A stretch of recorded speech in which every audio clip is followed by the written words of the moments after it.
Welcome everybody to the Finance and Governance Committee. Is there any apologies and leave of absence? No, Chairman.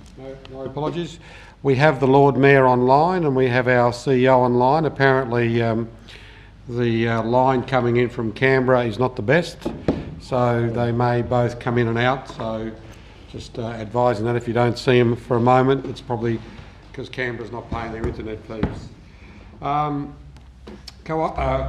Co-option of committee member in the event of a vacancy. At the moment we don't have Councillor Coates, Deputy Lord Mayor. I move that we co-opt the Lord Mayor, Chairman. Okay, all those in favour? No one against? Items carried. Confirmation of minutes. Someone move. Alderman Thomas. All those in favour? Anyone against? No one against. Items carried. Consideration of supplementary items. I think there is. Oh, that attachment is not a supplement, it's just an attachment that didn't come. Okay, no worries. There be none. Any indication of pecuniary or conflict of interest? There be none. Any transfer of agenda items? There be none. We go into reports. Reports are the budget estimates. I open the item for discussion. Deputy? Chairman, yes, just a couple of questions in relation to the motion, and I think the enormous body of work that the officers have done in such a short period of time. But just a couple of questions, because it's quite a detailed motion. But for part 7.8, so the waste management service charge is $65. What's that changed to through you to the Director? Through you, Chairman, Ms McDonnell, the charge in terms of FOGO for last year and this year? Yes, thank you. The last year the charge for FOGO was $60. It is proposed a $5 increase to $65 for this year. Thank you. And just in relation to Part 10, Part 2 of Part 10, it says that pursuant to Section 22 of the Local Government Act, the Council delegate to all the Council committees the power to expend monies on the Council's behalf.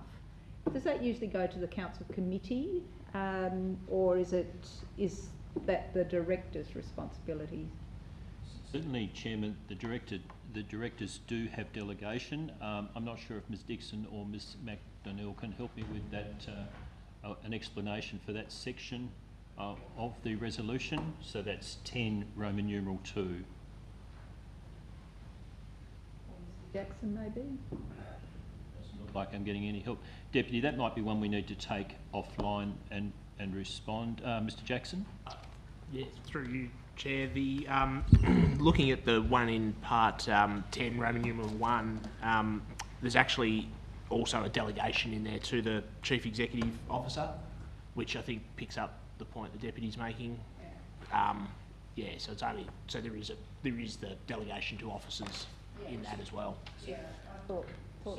So clarity then, Mr Jackson, Roman numeral 2 is needed for committee delegation as well?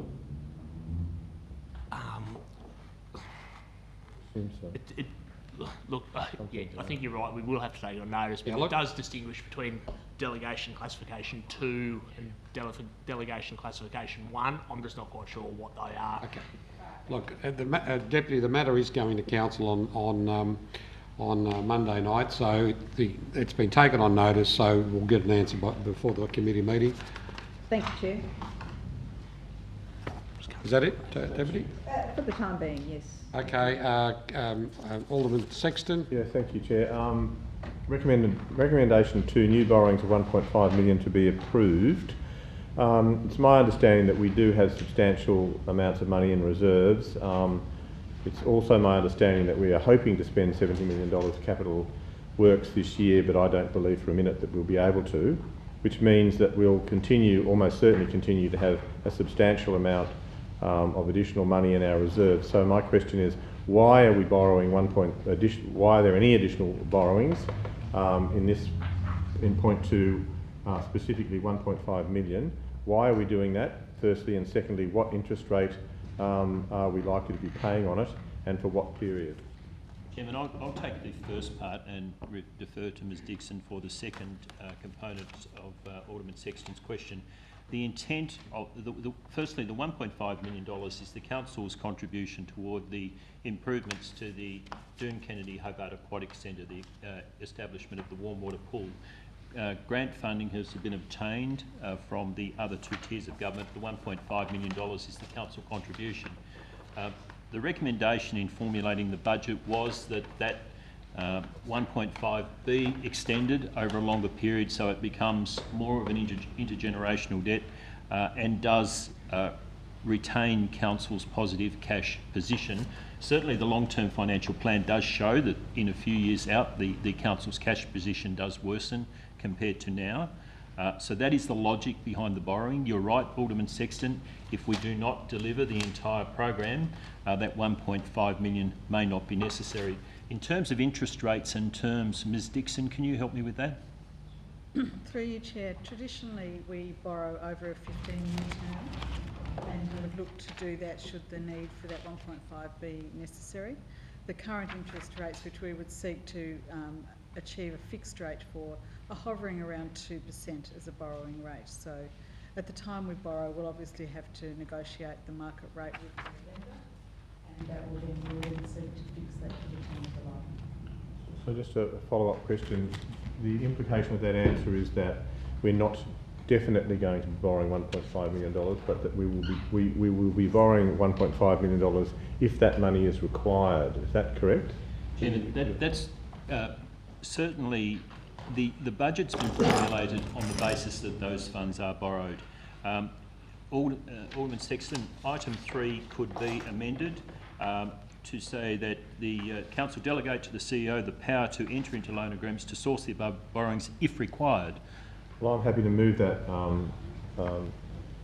through you, Chairman, because I don't want to approve borrowings that we are not necessarily going to make. At the moment, no one's actually moved the motion. Well, I'm happy to move the motion with that amendment. Okay. And I just wonder, just on that theme before Alderman Briscoe speaks, should we say that 1.5 is hypothecated to Doon Kennedy upgrades? Certainly, Chairman, the budget documents are clear that that is the case. You could expand it if you wished. So just further to my amendment, I think we might need to change new borrowings of $1.5 million. That still says to be approved, so that sounds definite.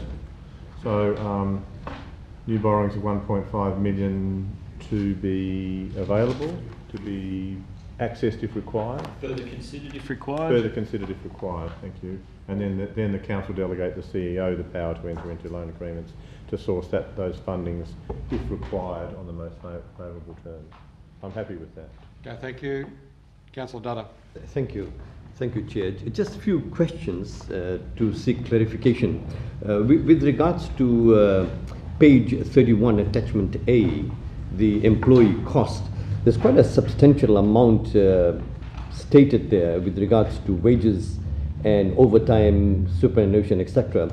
My question is, can we get some sort of a breakdown as to how much is paid for overtime, and if penalty rates is included in that, or is there a separation or demarcation between the two? Chairman, that is a global wages budget.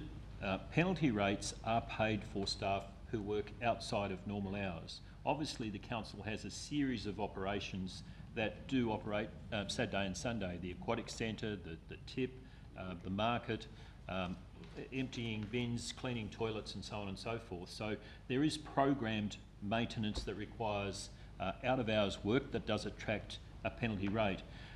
There is, though, an allowance for overtime, such as those that might be attending a meeting such as tonight, for those staff eligible. Ms Dixon, what would be the approximate amount of, if you like, discretional overtime that would be included in that figure, please? $100,000. Obviously, Chairman, that won't be used unless needed, but it's an allowance that the budget includes. Okay, thank you. And the other question that I have Alderman Briscoe, got you in line. is in regards to the Auditor General's recommendation of the operating budget that we should have a surplus of 2%. Now, is that a recommendation or is it a requirement only? Ms Dixon might correct me, but my understanding is that it's a recommendation. Ms Dixon? Recommendation. Just one more question, Chair. With regards to the fire levy, we get a fee of 4%. The new levy that is now being brought in regards to landfill levy, there is no fee that is paid to us. And would you explain as to why? Certainly, Chairman. The fire service levy legislation provides for councils to be recognised in the costs associated with the collection of that levy, and Councillor Dutta is correct, that's 4%. The waste levy legislation does not have the same elements within it, although there were representations made during the legislative process. I think the logic, Chairman, is that the fire service levy is very much used by the state government agency, TasFire. The waste levy, however, in large part will be coming back to local government for utilisation in waste management activities. So I understand that's the logic that I guess supports the differential between the two, but the short answer is there is no capacity for council to retain a commission for what it collects in the waste levy. Okay. Alderman Thomas? No, Chair. The only thing I would say is it's pleasing to see an $11.5 million allocated in respect to grant income that's seen as coming, and I note the Chief Executive's commentary to a recent workshop that we will be seeking ways to increase the return from grant funding applications rather than rely on our community totally. Thank you. Alderman Briscoe. As you know, Chair, I'm not a member of this committee, so thank you for allowing me to ask a couple of questions. I believe that the CEOs in Canberra helping the... Back on the line now. Yeah, the CEOs in Canberra helping getting further grant funds, I imagine, and making contact, so we look forward to a report back from the CEO. Now, you know that I have had a long interest in trying to get out from the council how much we get in fees from the scooter companies, the electric scooter companies. And a number of times people say, oh, it will be provided to you, rah, rah, rah. It hasn't been provided to me. But it is almost a line item, but in page 30, where does the predicted $250,000 worth of fees from the scooter company appear in the revenues? Which part does it appear? Through you, Chairman, I'll get Ms Dixon to help us with that one. Yeah, that would be in the other fees and charges number. Other fees and charges. So we could read that as saying, so obviously I'd like a little bit more of a breakdown, but you probably won't be able to give it to me at the moment. What is the fee that we've got so far from the e-scooter companies? I would need to take that on notice. Yes, yeah. Thank you. That be provided before the council meeting. Thank you. Certainly, Chairman, we'll do our best to have that circulated before the end of the week. The last council meeting, it was I asked the question and it was promised yet again, but it wasn't forthcoming. Well, the director's just... yeah, I'm sure that this director has taken on board. It will happen. Thank you. Okay, any further discussion? Deputy? Just, Alderman Sexton, are you, through you, Chair, do you want to suggest that that be hypothecated, that 1.5 million for the Doon Kennedy Aquatic Centre? What did we say? New borrowings of $1.5 million for the Doon Kennedy Aquatic Centre will be approved if required, or are approved if required.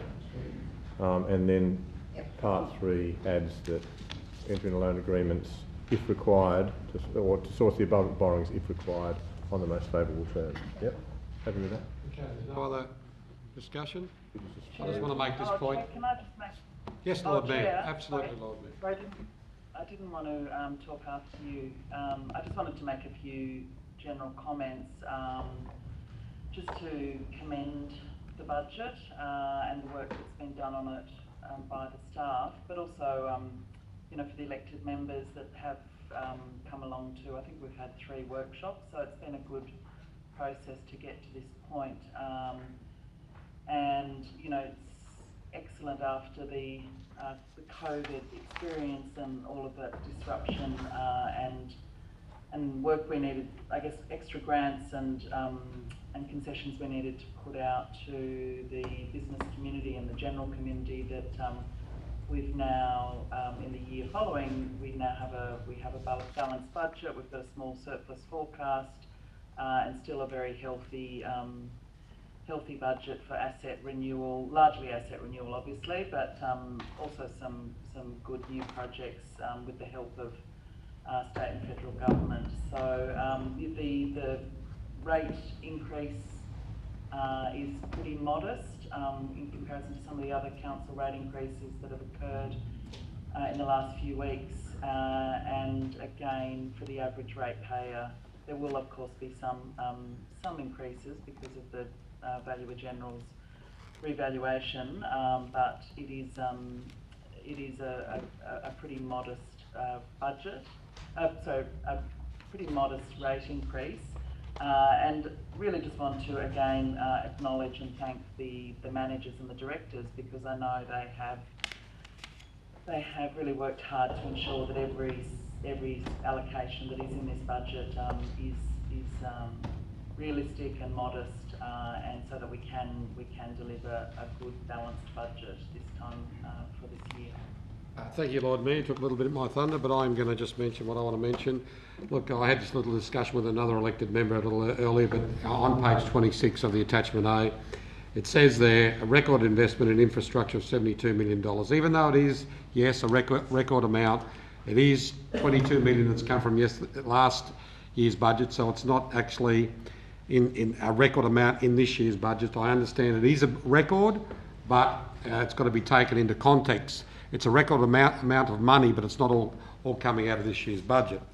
The other thing is too, I actually concur with the Lord Mayor, and I'll actually name a number of staff, and Ms Dixon, Ms McDonnell, Mr Doyle, and in particular our new CEO, and all the rest of the team. You've done an amazing job, and you've actually sat down and worked through the headache you had in respect of the new revaluations and the work you did in the workshops. I thank you very, very much. What I find out, it's most importantly, we've gone down the track of a differential rating, and as we know in the report, it says very, very clearly, and I checked this with Mr Doyle earlier today, that the maximum anyone will pay in the residential sector will be 2.6%, and the maximum anyone will be paying in the commercial sector will be 1.6%. And as the Lord Mayor said, I think in the current environment, and what other councils are doing across the region and the state, I think that's an amazing effort, and thank you, staff. I'll put the motion now. All those in favour? Aye. All those against? The item's carried, and it'll be determined finally by council on Monday night. 6.2, governance framework. Someone like to start? I'll move that, Chairman. Moved by Alderman Sexton. Any discussion? Oh, just one moment, just before I continue. We need to de-co-opt the Lord Mayor, and because Councillor Coates is back in the room. So, Lord Mayor, I'm sorry to say you're unco-opted. We've got our committee person. So, what page is it, please? That's page 121. Okay. So, any discussion? Alderman Thomas. Just one, through you, Chair, to the CEO. This governance policy permits of the council deciding to accept an electoral period. So during the period of the election, that no major decisions will be, I guess, taken other than what's required. Through you to both, presumably the CEO and the Lord Mayor, is there any intention to institute or introduce a caretaker period for this election that's forthcoming. CEO, Page you 143. hear that question? Or could it be taken on notice? Oh, No? I think it's a fairly simple question. Sorry, Chair, I missed the question. Ask the question again. Yes, thanks, Chair. Sorry, Alderman Thomas, I'm just having trouble hearing. That's okay. CEO, the caretaker policy that's referred to on page 143 of attachment A says that the City will consider the adoption of a policy titled Election Caretaker Policy, which recognises that we will not unnecessarily bind an incoming government during an election period. There's no legislative framework, but it is a policy document. Is there any intention on the part of the administration to recommend or refer that to the council to cover the election period this year? Through you, Chair, no, not at this stage. So we think that we're recommending a caretaker provision, but not necessarily to take effect this year, just given where we're at in the election cycle. However, we do think it's best practice going forward. Thank you for the question. Thank you, Chair. Okay, Alderman Briscoe. Look, this has been brought up a number of times. The election cycle hasn't started because the election hasn't been called. There are about 3 months before the election. I'm certain if we just went to Kingborough and just said, can we have your copy of your election caretaker policy, they'll be quite happy to provide it. A simple report to the next council meeting or the council meeting afterwards. It would only, I imagine, apply to the last 4 weeks, but it's really important because it's important because one of our neighbouring councils have implemented, and I think Clarence have implemented it, and I think it's really, really, really important.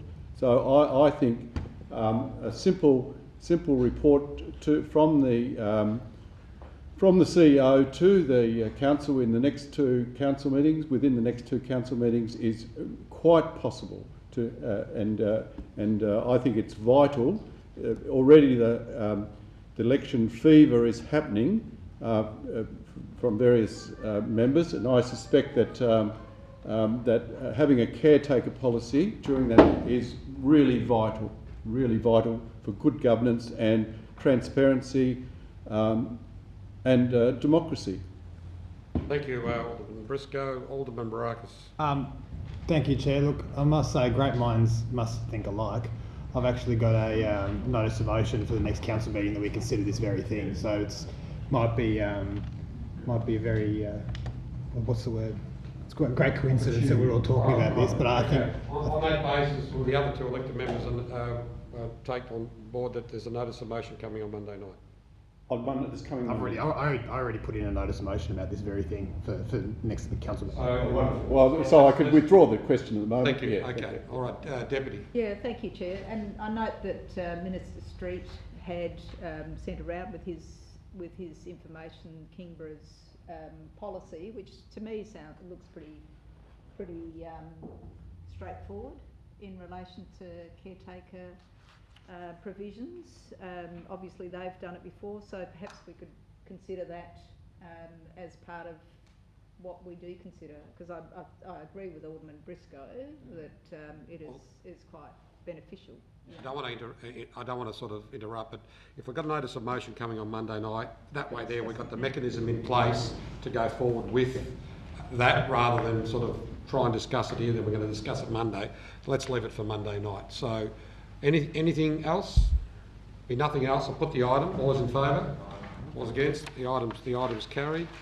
We now go to amendments for the Office of Delegations. Who'd like to move that? I have questions, Chair, and this is a really kind of meaty agenda, so there's quite a lot to get through. I'm sure everybody... Pardon? It is what it is. It is what it is, yep. So was planning last night, that was what it was. Look, I'm just curious to understand, and perhaps Mr Noy might be able to help with some of these planning items. Just in relation to the suggested changes to 4 statutory objections, so it comes up quite a lot. Could you, through you, Chair, can I have some sort of description, Mr. Noy, in relation to that? Those changes had been endorsed previously. Right. They just hadn't been reflected in this document. So. Okay, so all of those things, it doesn't change the way that things come to committee. It was what we decided possibly 2 years ago, 18 months to 2 years ago. Yeah, that's correct, Chair. It just hadn't reflected in this, and with the changeovers in the restructure, transformation, yeah, delegation got missed for myself. So. Okay, well that's fine, and I'm happy to move that. But I'm just curious with the footnote, what is that relevant to everything that's required? So the council at its meeting held on 27th of August. It talks about any delegated matter, including development applications. Should that be as part of the footnote of this? Mr. Jackson, I think, Chairman. Mr. Jackson. Through you, Chair, that just reflects a previous council decision. So I mean, it is certainly there, and my recollection is that it's also reflected in the terms of reference of the City Planning Committee as well. So that's in each of these pages as a footnote. I just don't understand why we've got that. But anyway, that's probably not meant to be there. Probably just I think it's been applied globally. I think you. Alderman Baracus, sorry. So the other question is page 172, part 8 of the Building Act. Just for consistency, it says, like we've referred to the CEO, but we're referring specifically to names rather than positions. Why are we doing that? Why wouldn't we be consistent with? Mr. Noy? Yeah, because under that delegation, it has to be to the authorised officer. Thank you. Not the position in Right. this case. Okay, all right. So I think I'm happy with that. Did you move that? Okay, all those in favour? All those against? The item's carried. We're coming to responses of notices of motion. UTAS moved to the cities as a delegations, is it? Deputations. Deputations. Now, there's a number of people who are going to be putting forward deputations. There'll be Mr. Michael Foster, Miss Louise Bloomfield, and Mr. Paul Daniels, Miss Judy Turney, and Miss Louise Elliott. I just make this reference before you all come, so I can only make it once. That way, there it saves me every time every one of you come up. You'll have 5 minutes to speak. After that 5 minutes, there'll be questions from elected members, and I assure you'll be timed and to your 5 minutes. Okay, so please respect the fact that if I ask you to, your time's up. Unfortunately, your time will be up. So please respect that and keep your deputations to the allotted time. I thank you. So the first person to come to speak is Mr. Michael Foster. I think there's a microphone there, is there, or correct? Yes, there is. I can hear you. Mr. Foster, yes. The floor is yours. Thank you very much. I've put my deputation in the form of 7 questions, and could I leave a copy of that with you? Absolutely. And indeed, I have multiple copies. The 7 questions all arise from the officer's report of the 30th of May, and I'll just touch upon each of them. The first one is the fact that the papers disclosed that in February 2017, Council resolved to do some joint initiatives on the socio-economic impact of relocation. The question is, has anything ever happened? Has anyone ever done any? And if they haven't been done, can they be done before the Council is called upon to look at any applications from the university? Second question is that at pages 21, 24 and 26 of the officer's report, the officers look at traffic, residential amenity and impact on the CEO in relation to relocation, and the officer's report says that they can't say very much about all that because there's not until the university clarifies its plans. So my question there is, what does the council propose to do to ensure that there are reports about those things in due course, and that they're completed before the council has to consider any applications to the university, knowing that otherwise, if they're never prepared, then the only reports will be whatever the developer provides to council, and there won't be any opportunity for any objectivity or independence. The third question was that I've asked what research there is that underlines the officer's statement at page 25 that experience from elsewhere indicates that the move of universities downtown generally has a positive effect on business. So that's a good question. Fourthly, that I've asked what research underlies the statement in the officer's report at page 26 that the relocation provides an opportunity for positive developments in relation to overall traffic. The fifth one is that I've asked what research underlines the supposition at page 26 of the officer's report that travel patterns in Hobart may not be business as usual with as many trips undertaken by car. So, good question as to, is there anything behind that at all? Is it just a sort of empty piece of speculation by the officers? The sixth one is what steps has the university taken to put in place a community engagement process with in-depth material, transparency, openness to modify plans and presentation of tangible options for compromise, which are all the wording that comes from the protocol that the Hobart City Council uses in relation to community engagement, as requested by the Hobart City Council on the 23rd of March. And if the university has taken steps to put in place that community engagement process, is the Hobart City Council satisfied that they're sufficient? And if sufficient steps haven't been taken, then what steps will the City Council use to make sure that the university does comply with that request? And finally, what steps will the Hobart City Council take to ensure that the community engagement process that will hopefully be conducted by the university will be completed before the council is asked to consider any applications by the university? Thank you. Thank you, Mr. Foster. Could you please, Mr. Banks will probably come and grab that copy off you in a moment, or Mr. Jackson. Is there any questions? I'll go through the table. Alderman Briscoe. Look, I think Mr. Foster has asked some really, really serious questions, and I think I made a comment before that the report was so underwhelming that I thought the report would come back saying there are holes here, there are holes here, there are holes here. Sorry to interrupt. No, but I was just about to ask a question. Yes, thank you. I was just doing the preamble. Thank you. Can you see a difficulty of we have a statutory role to consider any applications from the university, yet we haven't done the homework prior to these? Can you see a difficulty there? Yes, that's certainly the implication that arises obviously from the officer's report, that asleep at the wheel might be an expression that harsh critics might use, but there's no doubt that the research that you would normally expect to be undertaken prior to such a very, very significant change for both the CBD and the City of Hobart and Sandy Bay has not been undertaken. So I think it's a question of urgency. The council needs to, in my view, get on with that.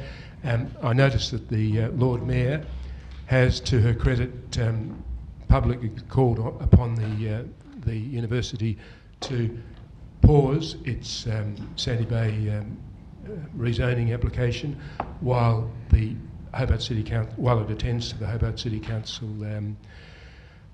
community engagement process, and so that's a welcome development, and I hope that the university hears all that and responds in a positive and community-minded way. Thank you. Thank you very much, Mr. Foster. Deputy? No questions, thank you. Alderman Sexton? No, thank you. Alderman Thomas? No, thanks. Councillor Dutta? Okay. Councillor Coates? Thanks. Alderman Barakis? Thank you very much. We have Miss Louise Bloomfield. You've got the floor. Mine was basically around the fact that I urge the Hobart City Council to consider its responsibilities to small business in the CBD. Chair, I'm sorry, could you ask to speak up? Ms. Bloomfield, just speak into the microphone a bit closer. Yep. Craig, could you put that up a little bit, please? Can you hear me now? Okay, just if you can get a bit closer, just please. Yep. Just a minute. Okay. Sorry, Chair, I'm trying to hear, but it's quite difficult. Yeah, okay. Okay, I'm really close now. Is that all right? Okay, so I'm asking that the Hobart City Council please consider or reconsider the responsibilities they have to small business owners, ensuring that they have the ability to trade in the CBD.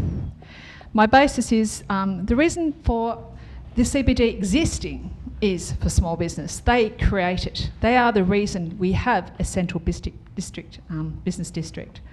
But in particular, they recreate communities, they create destinations, and they also are the primary contributors to innovation for our communities. And they also supply a significant amount of employment for our community as well. So as a result, we have a unique contract between the Hobart City Council and small business, and that contract is that we pay you rates and you supply us a place to quietly trade. We ask no more than that. We ask the ability and right to trade. That environment that we are therefore supplied, we expect to be maintained to a standard for which we are paying rates. The problem we have is that with this DA that came through recently with Melville Street, for instance, to discover that our environment, our trading environment, will be impacted by the removal equivalent of at least one major car park, with a number of car parks being removed due to the number of students being inundated into the area, we will actually lose access to our client base. Over 70% of all small business trading actually comes from people who engage with us by car. There is no replacement at this stage. There is no investment at this stage significantly enough to replace those people coming by cars. That's like saying, let's remove the goldfish from the goldfish tank, then we'll think about replacing the new goldfish tank. Meanwhile, the goldfish dies. You can't remove a resource, think about it, and then replace it later on. Our small business community can't survive that, and I sincerely believe that we need to do more consultation and more understanding of exactly what it is that we need and that we expect by contract with you guys, the Hobart City Council, to supply in return for our rates. So my question is along the lines of what exactly is going to be done as far as actually addressing this, because I have yet to see anything come through. I have been door knocking the local area yet again. The anger is quite palatable, yet they have no reports of anyone coming through to see them. There has been no reports whatsoever of anything being redesigned, redone, or at least addressed. And possibly, if it had been any other environment, just maybe there would have been consideration of compensation for loss of exactly what we've paid our rates for. Thank you. Thank you very much. Ms Bloomfield, any questions, Deputy?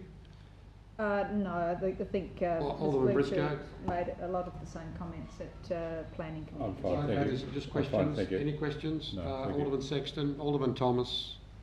Look, I accept, Chair, the concern that's being raised. I'm just wondering whether or not, by extension, any study that you're quite right, you're entitled to have, would take into account online retailing and online service provision, even telehealth now, just to make sure that we're really pitching and understanding the traffic flows and the requirements for people to physically access premises as opposed to buying online, etc. I know it's something that should be part of any study, but I'm just wondering how it's taken up. Is that the question? It is the question. Great. Ms Bloomfield? What exactly was that question? The question is, would you consider that any study that you're talking about in terms of vehicular movements, which effectively is what it is, take into account the change to an online portal for a lot of the people you're talking about? You're talking about online trading or online provision of educational services? Well, both, I guess, yes. Yeah. Okay, well, what about the provision of community collegial networking environments? The fact that that has a significant contribution to mental health, that our suicide rates are going through the roof due to the fact that we no longer meet face to face. I don't think that by pushing aside and saying that everything online is good enough for our city. Look, thanks, Chair. I just want to clarify. I'm not saying that there shouldn't be a value from a face-to-face encounter at all. I was just saying the world has changed, and I would be very interested into when this is studied, whether you would expect that to be taken into account. Alderman Thomas, thank you very much. I just want questions at the moment. I don't want to debate. If you want to debate, please do it later. Alderman Dutta, Councillor Dutta. Sorry, Alderman Thomas, but that's Councillor Coates. Alderman Barakis. Okay, thank you very much, Ms Bloomfield. Mr Paul Daniels, you've got the chair. You've got the floor. Hi. I wanted to point to motion number 6 on the from the Save UTAS public meeting and the response from the officers. The officer response mischaracterised my motion. The proposal of the motion was to actually encourage a transparency beyond the regulatory requirements. The Save UTAS campus leaked document indicating a risk register showed that the relationship with the Hobart City Council, specifically the General Manager and councillors, had control aspects on it which are marked as effective, and within that document it actually indicated as a asterisk item that aspirational control was not yet implemented. This is really kind of disturbing. So my motion was to encourage councillors to say if they've got any sort of relationships with UTAS. For example, I worked there more than 20 years ago. It's not really much, but it's a clarity that I think the community would appreciate seeing. And towards that openness, I would request too that questions to council that have been about UTAS related developments actually get included with the report that shows the timeline of what interactions that UTAS have had with the council over the years. For example, there's been concerns raised about Rose Garden Bridge, the Elizabeth Street parklets, the HCC UTAS Governance Forum, the Hobart City deal. They're all interrelated, and people have been bringing their concerns to the council since at least 2018, probably before then. And that narrative not actually being tabled when you go and table the history of the council's interaction is like telling one half of the story. It doesn't include the struggles that people have had to try and get clarity about this issue. And I would also like to request that any studies towards public transport that the council has engaged in to facilitate the Hobart City, to facilitate the move of UTAS.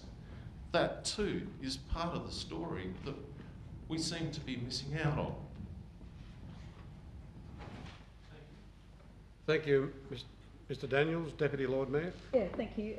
Thank you for your questions. I've just got a couple of questions. Oh, thank you for your deputation. I've just got a couple of questions for you. Are you aware, Mr Daniels, that that there is a statutory obligation on councillors and elected members to declare interests, just in general, in relation to the part, it's covered under the Local Government Act, as per sections 48(2) and section 54? I am aware that under the Local Government Act, there is a requirement to for councillors to list any sort of conflicts or interests. The concern that I have here is that the public may have a misapprehension that there's some sort of bias, shadiness or whatever going on. So just simply open statements that say whether, I don't know, you've got any sort of relationship or any sort of honours or whatever. It was just designed as an opportunity to share with the public any sort of relationship. Yep. Yeah. And so just a subsequent question, if I may, and perhaps this is a suggestion, but would it be useful to have information about council statutory obligations on a dedicated on the council website so that that information was available? I think my request goes slightly beyond that, because what I'm trying to ask is that goes beyond the requirements, because if you if you look at the response from the advice from the public, from the officers, as UTAS is a public authority, there exists no pecuniary commercial interests that would create a conflict of interest. So that in itself kind of implies that you guys have no obligation to report anything. So you're, just finally, so you're suggesting that there are two sort of answers that you feel should have been made in relation to those your question. Well, what I'm trying to what I'm trying to ask with my with the motion that I put forward is, can you councillors please indicate any sort of linkage with the university over the last, say, 5 years, so so we can get an idea of whether there's any sort of influence there, or Thank you, Mr. Daniels. Alderman Briscoe. Oh yes, just on that. So you're saying that possibly members of the council here would have had employment agreements or being contracted by the university to do various jobs, which that list should be available to the public, even if they mightn't have a direct pecuniary interest right at the moment. But you say last 5 years, that's what you'd be asking for each elected member to indicate whether they've been employed by the university, or whether they've had contracts with the university, or whether they've been asked to do research programs for the university. Those sorts of things. That's what you're asking. You were asking. I don't believe. Well, I guess that is the motion that I asked for, but ultimately it's up to you guys as to what you think is relevant or whatever. I cannot control what you do, and I believe that you've got no statutory obligation to do so. But I do believe in the context of fairness and transparency about decision-making process. I would ask that. Yeah, thank you. Thank you. Alderman Sexton. Alderman Thomas. No, thank you, Chair. Councillor Coates. Alderman Barakis. Thank you very much. Thank you, Mr. Daniels. You got sort of question there a lot. And next we have Miss Judy Teeney. You have the floor.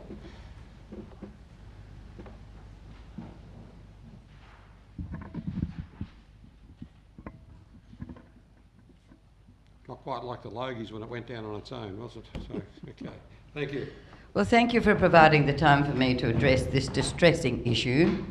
I began my research for this by reading carefully the published City Deal Plan documents from 2016.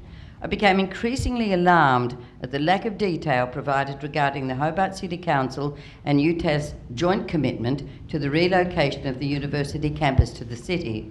I read much about Macquarie Point, the airport, Antarctic links, transport, affordable housing and traffic. I read implementation plan updates, annual progress reports, but just a few lines, no mention at all in charts like these. Not one word regarding the seismic shift planned for the campus abandonment and move to the city. I read not one word about 2,700 dwellings to be built on an abandoned campus. The proposed relocation became the minnow in the pool of blurb and bubble on other projects. The last one, dated April 22, was the longest reference appearing since 2016.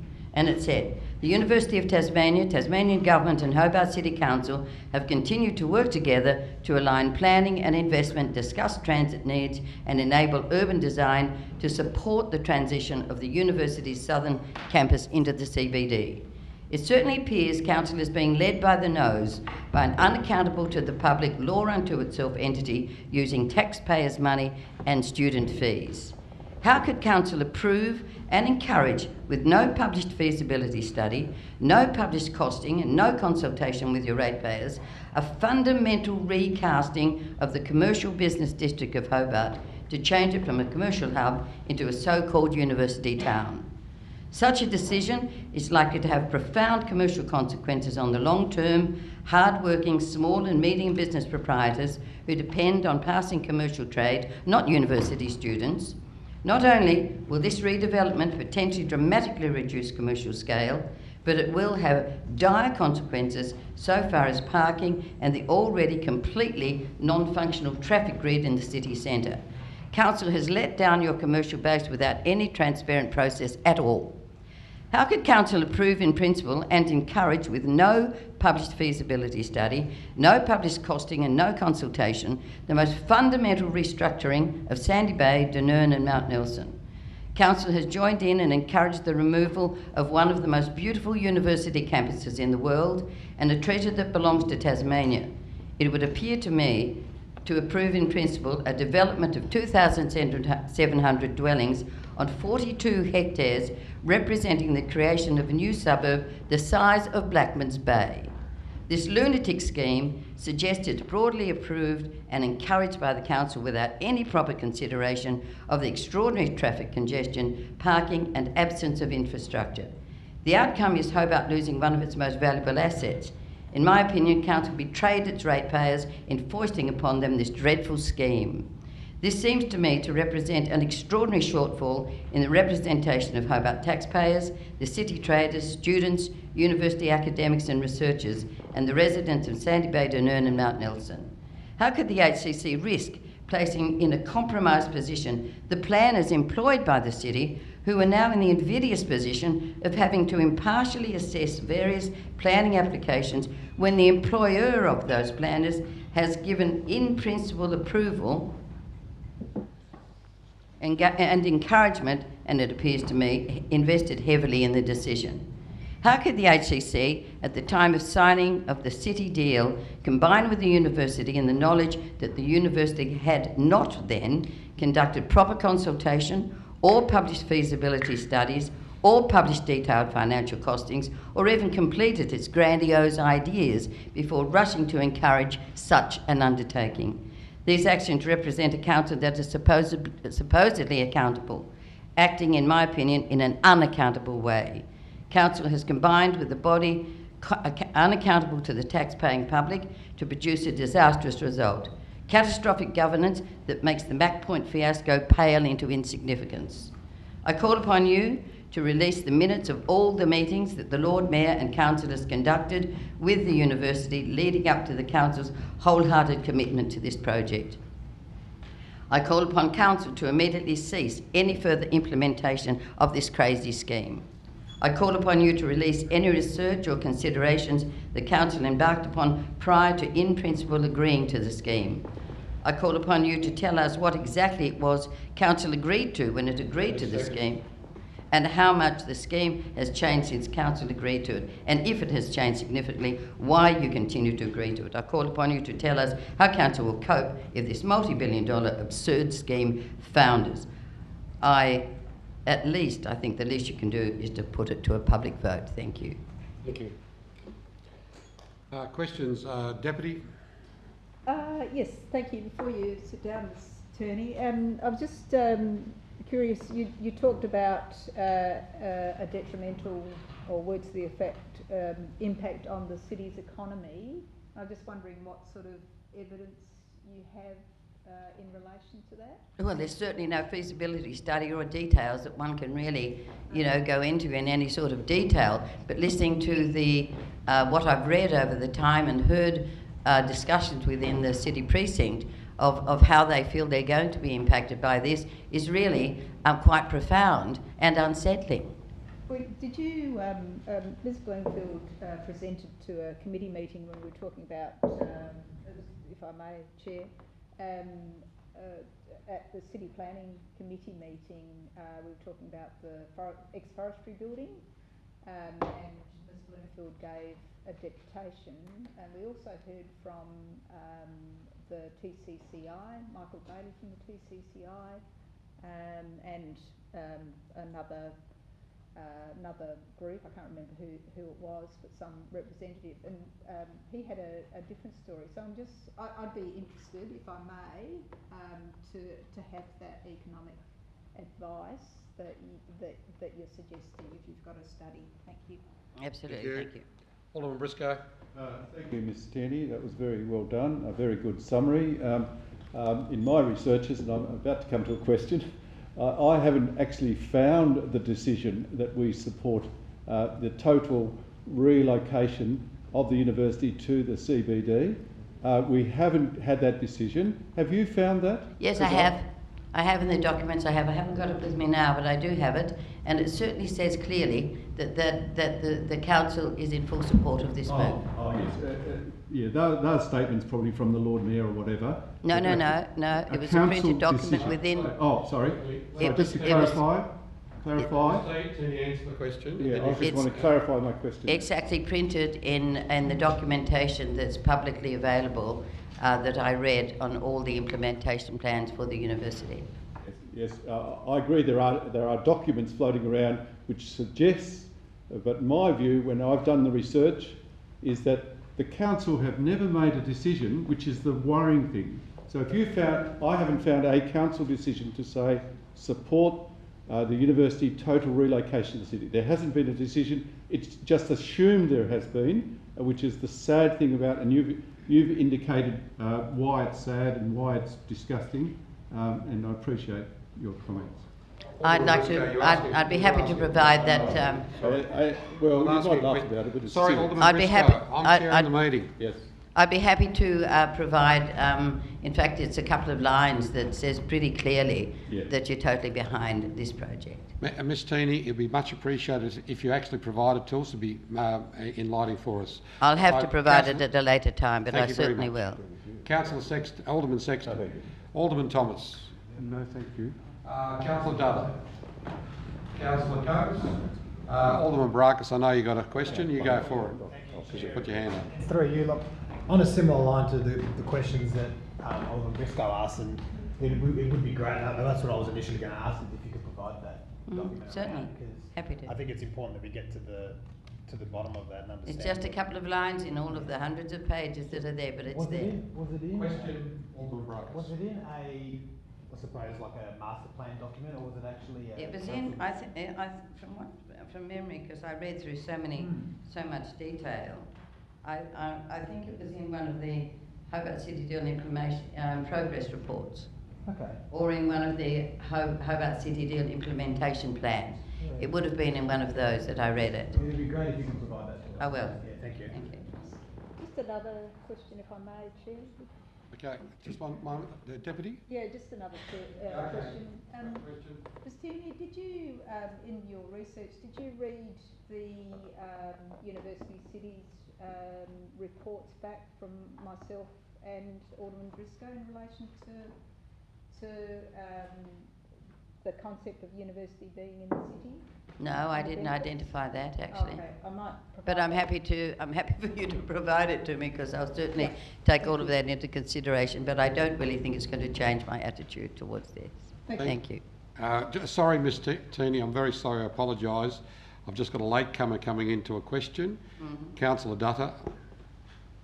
Thank you, Chair. Now, I've just been browsing through this, and page 213, February 2019, the Lord Mayor writes to UTES Vice Chancellor, following the Council decision of 6 February, the Lord Mayor at the time, Alderman Suzuki, wrote to the Vice Chancellor on 7th March 2017 to assure you that the Council is completely committed to and shares UTES's aspirations to move into the inner city. My question is, would that indicate or can be interpreted that in 2017 the Council approved this and therefore the Lord Mayor wrote the letter? It certainly sounds like it, Councillor Dutta. It does indeed, and there are a couple of other references to it as well. Thank you. Thank you. Okay, thank you very much. Thank you, Ms. Tierney. Thank you very much. Okay, we have our last speaker in Ms. Louise Elliott. You have the floor. You better put that up first. Thank you. So, Right. apologise. Speak into the microphone, please. It's just we can barely hear up here. Thank you. Thank you. So the themes of my deputation won't come as a surprise to anyone, no doubt. But my focus is on sharing the rationale behind the motions I submitted as part of the public meeting. When it comes to UTAS, I believe that the Council has failed in its obligations to act in the community's best interest and to importantly provide good governance of the relocation matter. The first motion I put to the Council asked them to state what studies have been done around the potential impacts.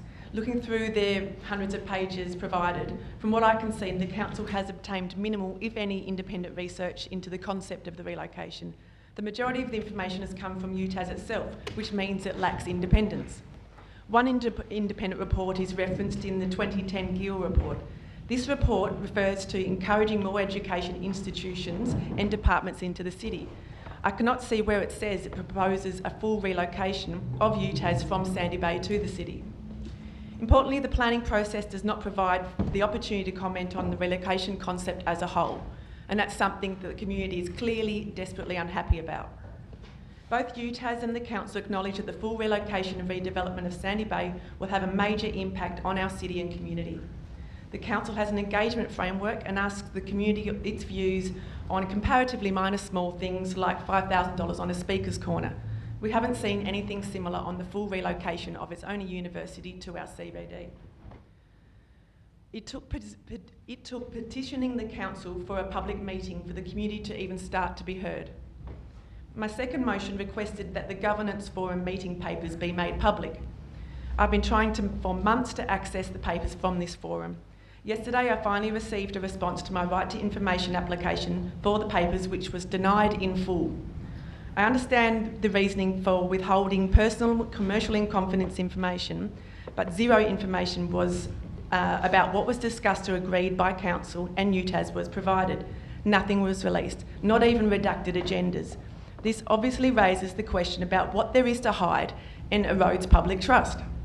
I believe this information, with reasonable exceptions, should have been publicly available from the beginning, and that failing to do so, or at least releasing it now, reflects appallingly on both parties and raises serious questions around transparency and the potential for special deals. My final motion requests that the Council develop policies to prevent situations like this from occurring again. I note that you previously spoke about the governance framework. Looking at that, I actually think it needs more attention personally. There's no matter of transparency being recorded there as one of the top principles. In my opinion, the governance forum should not have been formed, given UTAS is just another property developer. I'd also call on this committee to look at the terms of reference for this governance forum, assuming one exists. Does it capture the scope and nature of the relationship? Does it capture agreement that the discussions and agreements reached will be publicly available? There is also blatant and dangerous double standards at play. A few years ago, the now Lord Mayor, then Councillor Reynolds, stated that the cable car project should be, I quote, put forward in public, put forward in an open way, no more secret meetings, no more secret deals. By participating in the governance forum and failing to release the governance forum meeting papers, this is exactly what the council has facilitated for UTAS. Another key question is, at what point did the council vote to support the full relocation of the university? I've seen numerous documents for going back years that it supports it, but where was the actual vote in an open council meeting on something so critical to the strategic direction of our city? Surely there was a vote. The City Deal document signed by the then Prime Minister refers to a STEM presence in the city, not a full relocation. What occurred in the closed finance and governance meeting of December 2018 in relation to the City Deal that flipped this to being supporting a full relocation? That information should be publicly available. In summary, good governance exists to ensure the community can have trust in its council. On the issue of UTAS, thousands of community members have lost trust in this council. I believe the council must take action to ensure that the community's best interests come first, and that on significant matters the community will always be asked its opinion, that transparency is paramount and not something that can be opted in and out of depending on whether individual councillors like or do not like the proposal, and that relationships with developers are always appropriate and equitable. Thank you. Thank you. Any questions? Alderman Briscoe. Thank you, Ms Elliott. Just one question. Would you like the council to make public or open the December, you referred to a December Finance Committee meeting which had a report regarding the UTAS City Deal? Yes, absolutely. I've asked the question via the CEO's mailbox, what triggered that change from it being a STEM presence under the City Deal to then all of a sudden in later documents being a full relocation. And I was told that it was discussed in that closed meeting that I just referred to. So I think that's a major shift, and I also know the Prime Minister didn't sign off on that, so I'm wondering how something could evolve so drastically with nothing being out in the public about the reasoning behind it. Thank you, Ms Elliott. I will try and ask the colleagues who are on this Finance Committee to actually make that report available. Thank you. Significant. Alderman Briscoe, just keep it to questions, please, and your debates later. Thank you. Okay. Deputy. No questions, thank you. Alderman Sexton. Alderman Thomas. No, thank you, Chair. Councillor Duffer.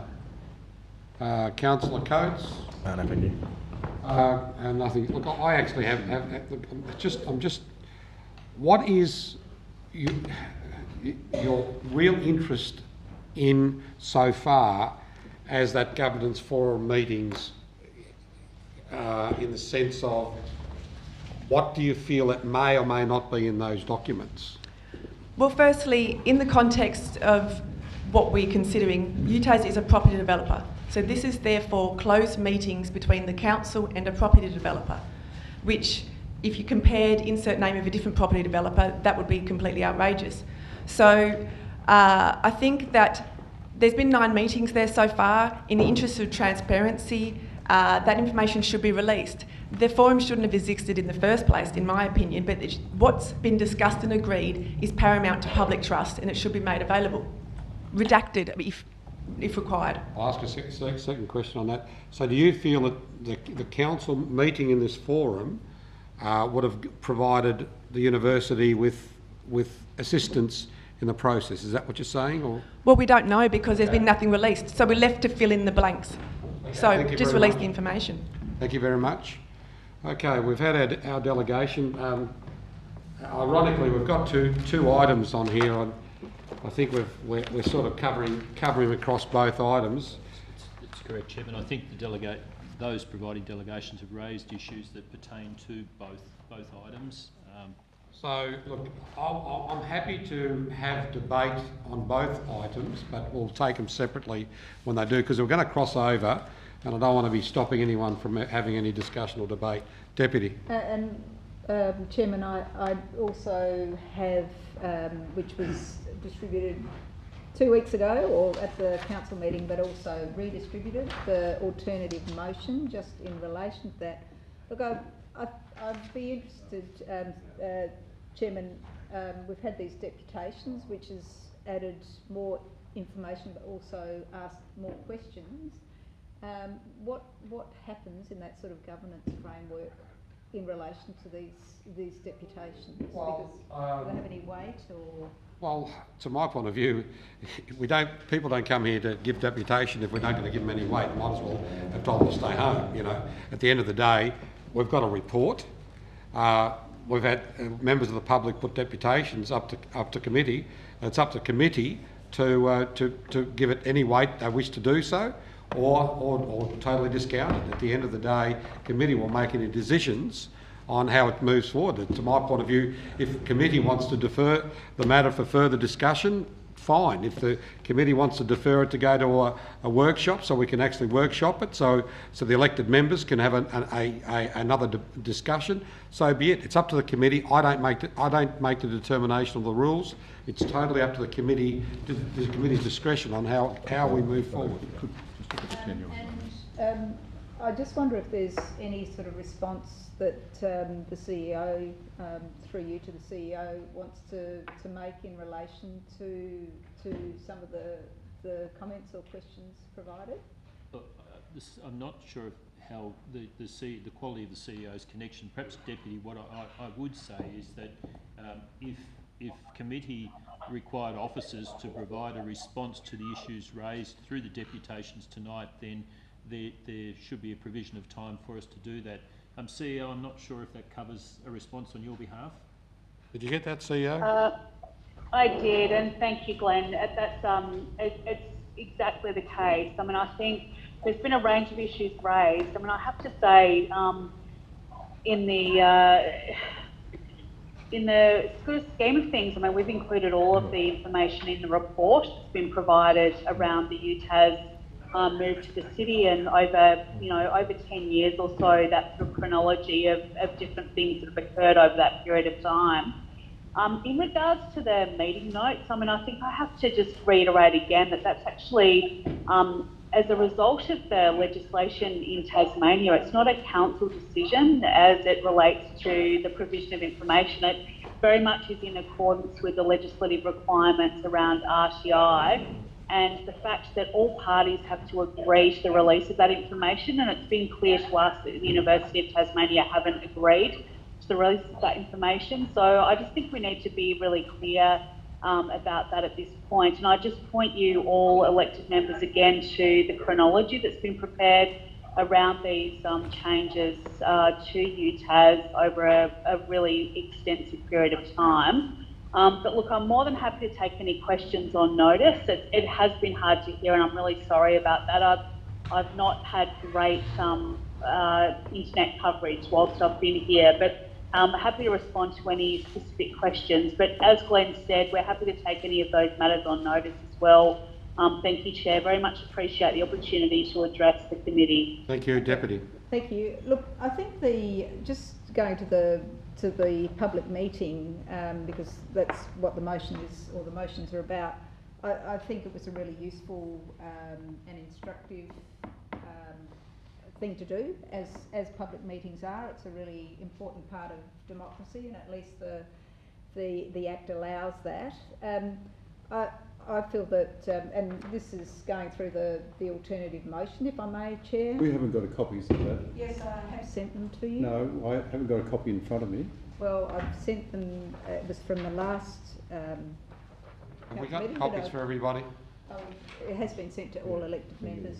All the members got earlier this year. Each elected member, at least someone to share them so they're aware of what it is, please. No?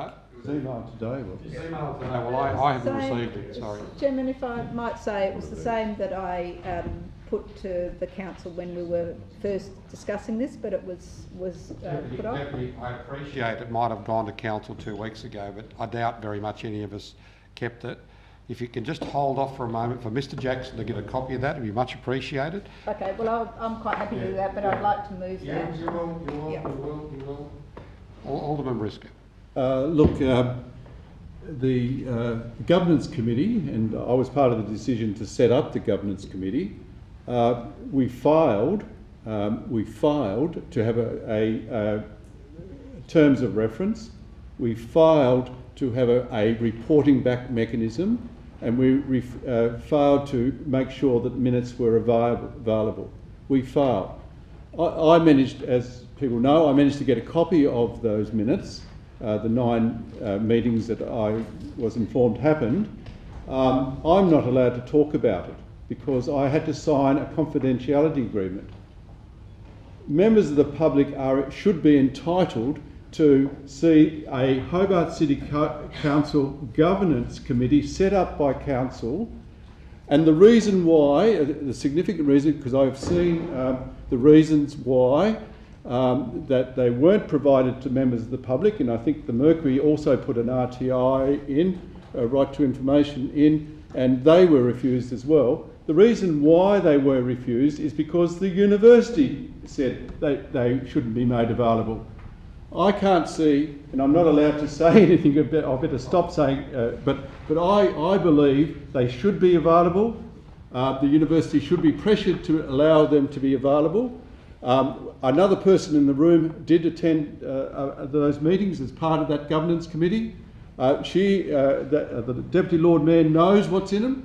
If the Lord Mayor is still on the line, which it looks like she is, she knows what's in them.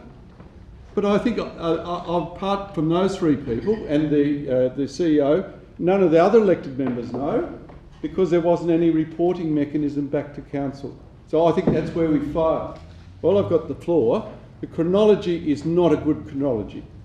The decision the council made to 100% relocate to the city and essentially sell off the campus at Sandy Bay, the wonderful campus Sandy Bay, was made in 2019.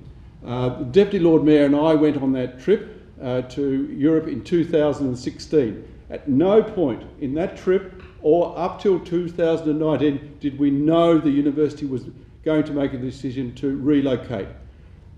Up till that point in time, we were exercising interest in Hobart as a university city, the total Hobart, not the CBD as the university city. It was the whole of Hobart. And as it's only 3 kilometres that way, it's pretty close to the CBD.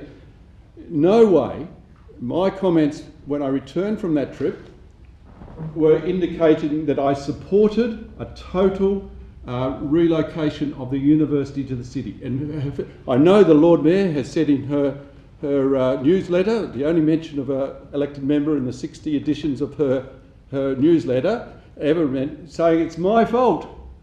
And I've just heard earlier from the Deputy that it's my fault. I tell you, I can tell you now honestly, that when I came back in 2016, there was no talk of a total relocation, and we only knew about it in April 2019. What is significant is the December finance meeting of the year before, 2018. That would vindicate my position, but they're enclosed. I can't reveal to the council or the public what's in that.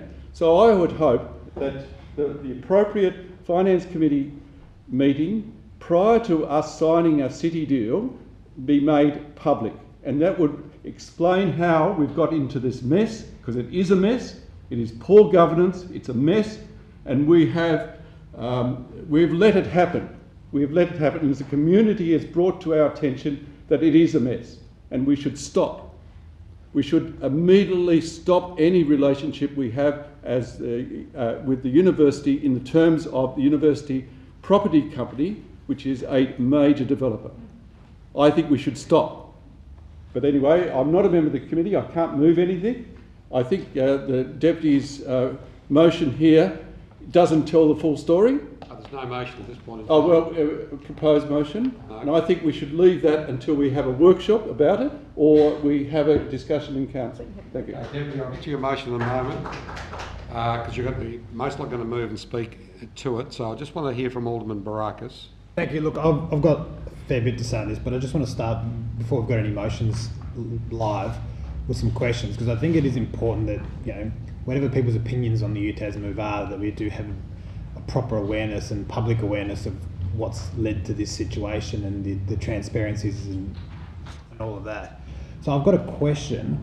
in the regard on page 213, I think it was Councillor Dudder or Councillor, it was the comment from former Lord Mayor Sue Hickey on the February 2017 that wrote to the Vice Chancellor and said, assure you that Council is completely committed to and shares UTAS's aspirations to move into the inner city. In regards to that statement or that correspondence, I'm assuming that would have been in, it wouldn't have been in Alderman Hickey's capacity, it would have been in the Lord Mayor's official capacity, so it would have been written in that context. Was that what the statement that the council is completely committed to and shares UTAS's aspirations? What was that based off, or what was that informed by, or is that just the former Lord Mayor's opinion? I ask a question.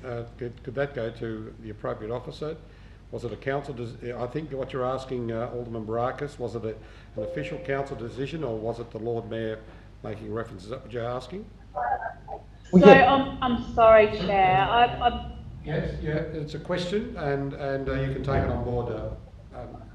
CEO, did you understand the question? I've heard the question. I'm just not sure about its context, just in regards to what was actually said back then. So I'm happy to take it on notice. You know, I guess. That'd be, if we could get that before the council meeting, that'd be fantastic. Thank you. Okay, thank you. Okay, Deputy, you've got the floor. Just before you put your motion, I just want to make this very quick reference, and it was to do with what was said by the CEO a little while ago, that it's the uni that have not agreed to release that documentation.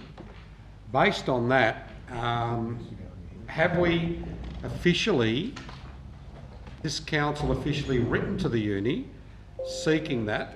Can someone answer that, please? From a council decision, not administrative. I'm not being detrimental to the administration. Mr. Doyle. I think, Chairman, it's a question to the CEO, unless Mr. Jackson. Through you, Chair, and again, I really apologise for the connection issues here. From what I understand, you're asking about the RTI request. So, with the RTI legislation in Tasmania, it actually requires all parties to agree to the release of information. On this occasion, the University of Tasmania has advised that they're not wanting to release that information. Those informal meeting notes that were gathered during the process of meetings with the governance group. So that's the way in which the legislation works, and I've made a decision accordingly, and I'm happy to provide that in writing to you, Chair. You don't have to provide. The question I'm actually asking is not whether or not, and no disrespect to our CEO, I've got every faith, it was to do with an RTO. Has the council, in its decision making, said we will write to the university and ask them to release that information? Because have we done that? Chair, yep. No, Chair, that has actually happened. That's part of the RTI process. Okay, well, anyway, I think if someone on the committee understands, maybe we should just reiterate that to the university anyway, just as a point. Deputy. Yeah, thank you, Chair. So I think everybody's had a chance to at least look or glance at the alternative motion. I mean, in essence, I think you know, we acknowledge the questions and what happened at the public meeting. And we thank and distribute the information that was on this agenda to those who registered for the public meeting. The part 3 is the relevant institutions and representatives, including UTAS council members and relevant state government representatives, be sent all public meeting motions and the council's response to the motions from the public meeting for their information and consideration. And this part 4 is quite important to get the information out to the public. Obviously, there has been a dearth of documents. I think there was, you know, around 40 documents at least associated with the to and fro of the university. But actually having a dedicated part on the website, on the council's website to UTAS. And that the supporting information attachments of this item and this report be provided on that website. importantly, a timeline diagram of what has occurred over many years in relation to university move, or the changes that have occurred over time. So chronology of dates, meetings, announcements and policies agreed by council relating to the UTAS proposals since 2009, because clearly there has been a process that has occurred over a number of years. And I take the point that I think Ms Tierney made in relation to whether this has been a holus bolus move and agreement to a holus bolus move into the city, I think needs to be really clarified. Information to specifically explain the statutory obligations council has relating to acting as a planning authority, because we act as a planning authority all the time. We have roles and responsibilities, and we have to cast aside any sort of biases or whatever we have, but we have those statutory obligations in relation to that under the Local Government Act.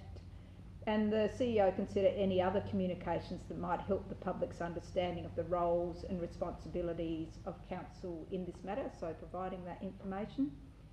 Part 5 is council notes that as part of the role as city manager, council officers engage and discuss plans and city shaping proposals with all large employers and city stakeholders, including UTAS, in accordance with the city's strategic, social and economic goals, always in accordance with the law, so that we clearly state that the business as usual that the council officers do has to be done for the city shaping, and to deny that occurs, I think is problematic. But having said that, I hear what Alderman Briscoe raised and the issues around the governance forum, and this should have been amended in relation to the City of Hobart and UTAS governance forum.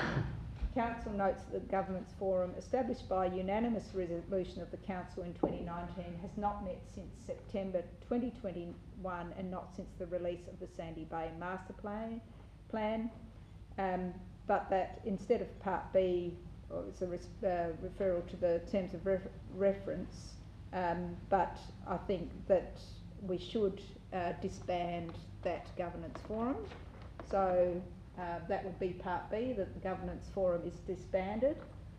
Part 7, on the matter of declaring interest in regard to matters relating to UTAS, elected members continue with the standard practice as set out in the Local Government Act as per sections 48(2) and section 54. I don't want to see a duplication of what our responsibilities, our legal responsibilities and requirements as elected members are in relation to any disclosures that we might have. So I think that is covered by legislation. Do you want to? I just wanted to, rather than wait till the very end, I'm just wondering whether or not you would be interested in amending that slightly. I agree with you entirely, but you might want to add noting that that elected members can voluntarily provide additional information other than is that which is specifically required under the Local Government Act. So, for example, if somebody has worked for the university within the last 5 years, they may not be required to, state it under the Local Government Act, but they may wish to. I'm quite happy to add that in, Chair. Thank you. Encourage. Thank you. I noticed that they can. Okay. Two more clauses, Yeah. almost finished, thank Yeah. you. Council notes that a parliamentary inquiry into UTAS has been considered. Should the council, and I know that was put to us earlier, but it's done through the upper house channels. Should the council make a submission that the report marked as part of this be considered to be the basis of that submission? And lastly, council notes there is a current right to information request being processed and will expedite release of documents in accordance with the Right to Information Act. That's just one moment, Alderman Briscoe. Yeah, yeah. Sorry. Deputy. So 9's a bit superfluous. So we'll take out 9. A deputy, insofar as, you're taking out 9's fine. Insofar as 9, as similar to Alderman Sexton, I would ask you if you give consideration to adding that the council write to the university, seeking from the university to agree to releasing that documentation. I think that's important. If you'd agree to it, that's fine. If not, I'll have to move from the chair to move it as an amendment. I'm happy to accept that in. Okay, thank you very much, Deputy. And I think, Can I suggest another suggestion, because I've said it about 3 times now? The relevant closed finance committee report in 2018 be made public. So the relevant, the relevant finance committee report of 2018 prior to the city deal being agreed to by the council be made public. Yes, it could be if you add the words redacted. There could be some critical information in there that may legally deny us to the right. So I assure you there won't be. Use the word redacted. Yeah, redacted if necessary. If necessary. If I could assist, Chairman. I'm wondering if if the committee would be prepared to consider that item as a separate issue.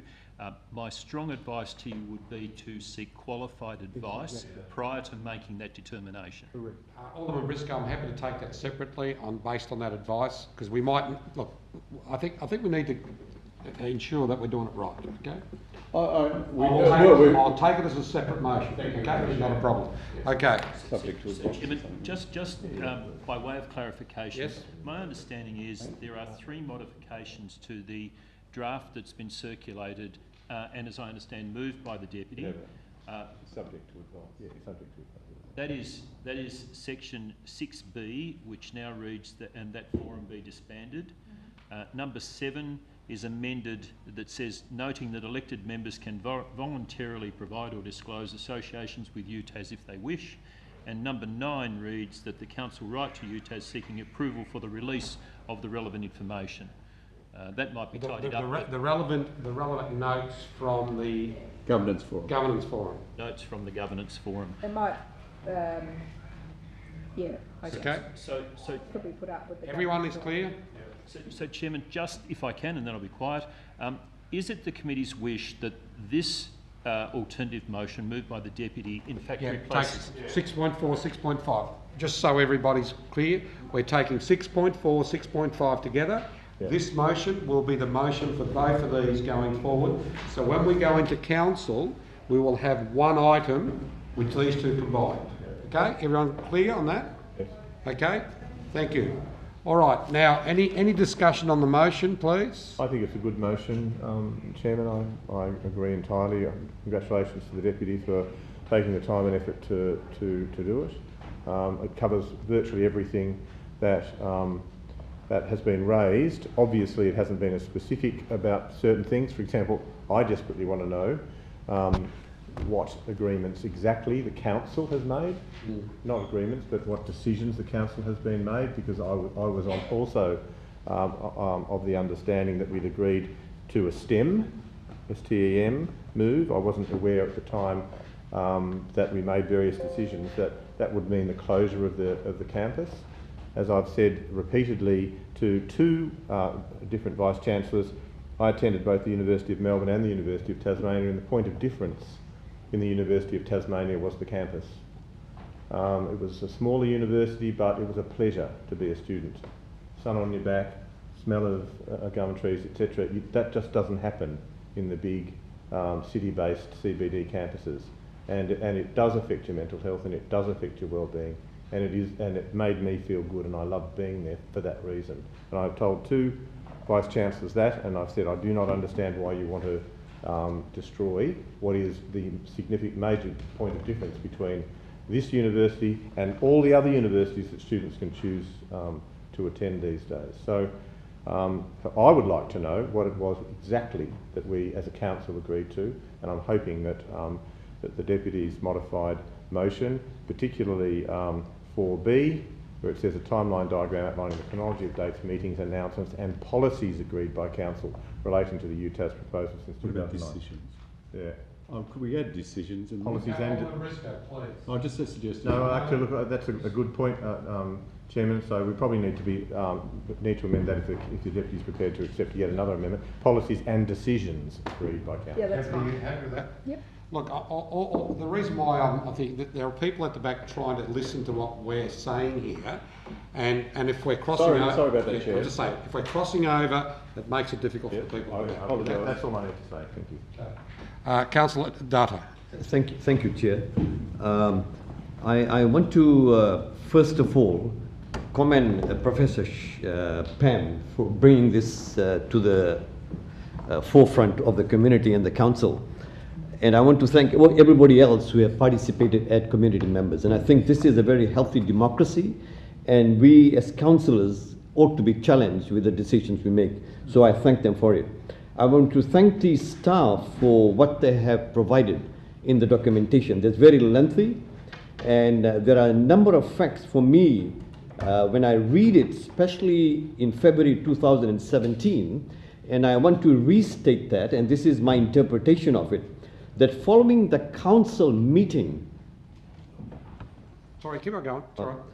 I wasn't too sure if you communicated. I wasn't you. I just want some information from Mr. Jackson, that's all. So.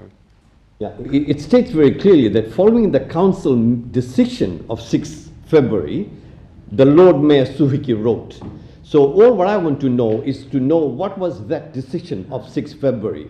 It was on that basis that she wrote as a spokesperson of the council, not as a Lord Mayor writing a separate letter. So that's my understanding. And the interpretation there is very clear that it was the aspiration of the university to move into the city.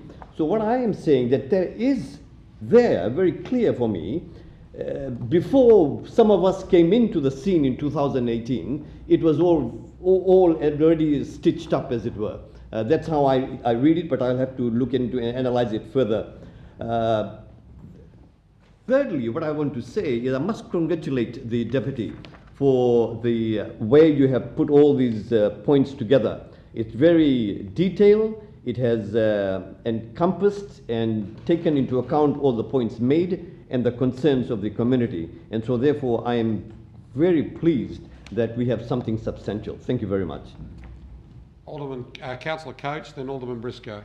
Thank you. I'll keep my comments brief. I'll start again. Thank you to the Deputy. I think it's a very good motion, and I think the few changes, and there were a few that you've accepted in, are good, specifically the one around the looking to disband that governance forum. I think a governance forum that's lost the faith of the community is not of much value, so that's a tick one.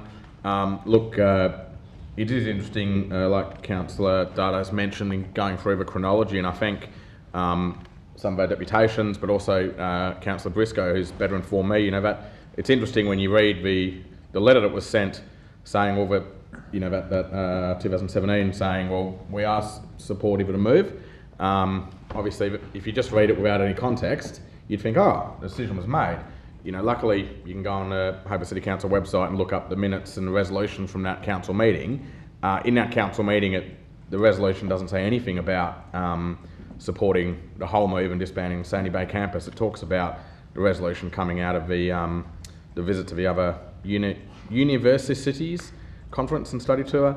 And look, my understanding is, not as a councillor back then, but as a citizen, was that the university was very open in activating the city and putting STEM into the city and expanding their college of the, not arts, what's it called, Hedberg, like Alderman Briscoe mentioned, for a lot of people, the city of Hobart is Sandy Bay and the city. Most people consider something that's 3 kilometres that way to be a part of a city. When I moved to Hobart to attend the Sandy Bay campus, I was moving to Hobart. I wasn't moving to some place called Sandy Bay. I was moving to the city. So, look, I commend the motion. I think it'll be good. But look, in my understanding and my reading, a decision was never made by the local government authority, by the Hobart City Council, to say that we support them essentially holus bolus moving out of Sandy Bay. Do we support some stuff going into the city? Do we support activation of the city? Do we support all the information that came out of that university's study tour? Yes, but I think Alderman Briscoe was probably correct in his recollection at the time, and you know, ultimately things changed between then and 2019, and I guess when we look through that chronology, we just need to keep that in mind. At least that's my reading of it. But look, I support the amended motion. Thank you. Alderman Briscoe. Thank you. Look, not too long, because I think it's probably the longest finance meeting we've had for a while. Yes, Councillor Coates is correct. In my mind, we supported the Menzies Centre, which was a new centre, and the co-location of the medical school. We supported the transfer of the Conservatorium of Music from Sandy Bay Road to the Hedberg Centre, and we supported that. We supported the art school, which has never been on the campus at Sandy Bay. There was talk about university taking over the domain. They may have done that in 2017, and there was talk about moving nursing, a principal part of nursing, from Launceston down to the domain. That's what was in the air. Plus the promise of huge funds coming from the federal government for a STEM centre. And if you recall, the newspaper articles were full of great shiny photographs of this beautiful STEM centre as you drove into Hobart here. It would be the beacon of science for the Southern Hemisphere. It was. Now, that disappeared out of the city deal, and the Bridgewater Bridge re-emerged, and then we were caught in the mess that we are trying to unravel now. There was no way, just to repeat, there was no way that the city made a decision to totally relocate from the Sandy Bay campus to the city. It was a surprise to all of us, perhaps not the Lord Mayor or whatever, but it was a surprise to us in April 2019, because prior to that they were going to stay, the principal campus was still going to be at Sandy Bay, and hopefully documents that may be revealed in the next motion that hopefully will be before the council, before the committee will be revealed, that will be revealed, hopefully. Thank you. Alderman Baracus. Thank you, Chair. There's a lot to unpack here, and I'll start by commending this motion. I think it's better than the motion that was on the agenda, and I think it's better for the amendments that were suggested as well.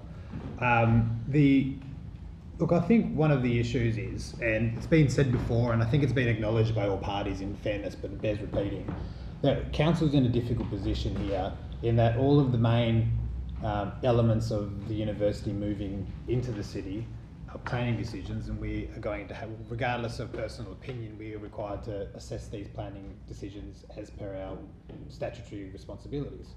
I think at least half the people in this room are members of the planning committee.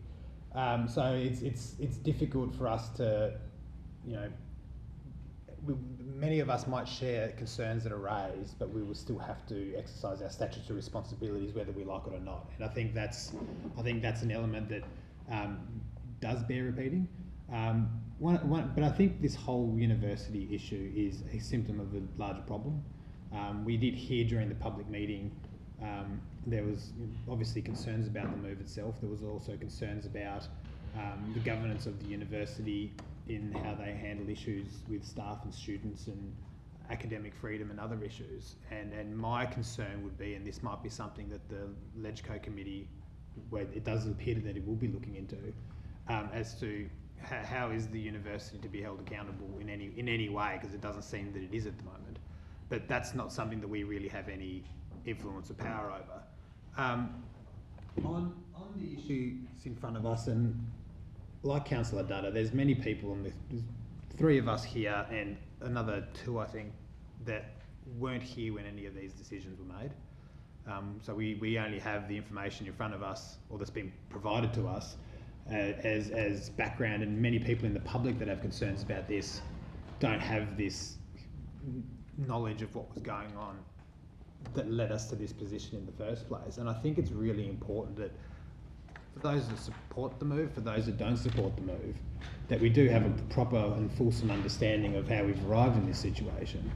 And the reason I asked the question about the former Lord Mayor's correspondence is, if she's saying that the council is committed to supporting the university in this move, then surely that comment needs to be based off on a decision by council. And that's why I think it was important. I think the suggestion that we added the word decision there is important as well, because it's one thing for an individual elected member to say that they support something. It's different for the council to say that it supports something. And I think it is important that we do have that knowledge, we do have that understanding what decisions were made, when were those decisions made, and what conversations are happening. And I think it's particularly good that this motion will be writing to the university and asking their permission to release those conversations from the governance committee. Again, it's not much of a. Well, I think it emphasises, and it's important that it emphasises, because I know there's been a lot of community calls for us to release them. So it needs to be clear that we're doing as much as we can to make those public. But it's not much of a governance committee. The whole idea of establishing a governance committee, and like I said, I wasn't here at the time, so any of the Jeff, Alderman established. Please. Oh. You were here. I was here. Sorry, Chair. The purpose of establishing this committee is to liaise with a significant stakeholder in the community for a project that's of public good. That would be the only reason that the council would be interested in engaging in these conversations, I'm sure. But when there's no knowledge, when the meetings that occur are a black box that no one from the outside can see into, it's a bit hard to establish whether or not the conversations occurring in there are actually in the public good or in the interest of the public good. So I don't know what sort of governance committee it is in that regard. So I'm glad that it's being suggested that it be disbanded.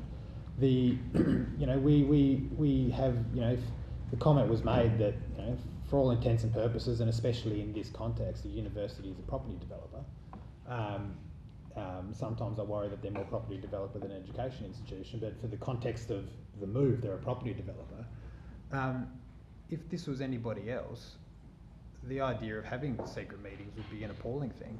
Simply the acts of a text message passing from council to a property developer seen as an atrocity. So having meetings that are established in their terms of reference as being secretive, I think is something that people are right to have concerns about. But look, that said, I think there's some legitimate concerns raised.